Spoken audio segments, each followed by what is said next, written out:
На мой погляд, калі здарыцца, мы ўсе ў гэта верым і чакаем магчымасці вярнуцца домой.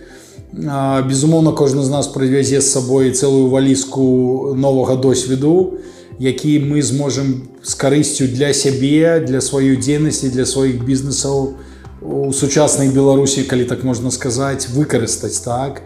Але трэба таксама разумець, што наш досвед не ў стане змяніць структуру ў Беларусі, да? Што я боюсь, што ў Беларусі трэба будзе пачынаць ад таго, што трэба будзе мяняць ментальнасць людзей, да? Ментальнасць людзей, ментальнасць уладаў, для таго, каб мы выйшлі на нейкі ўзровень сапраўды параўнальны з тым, што ёсць зараз у Еўрапейскім Саюзе, так?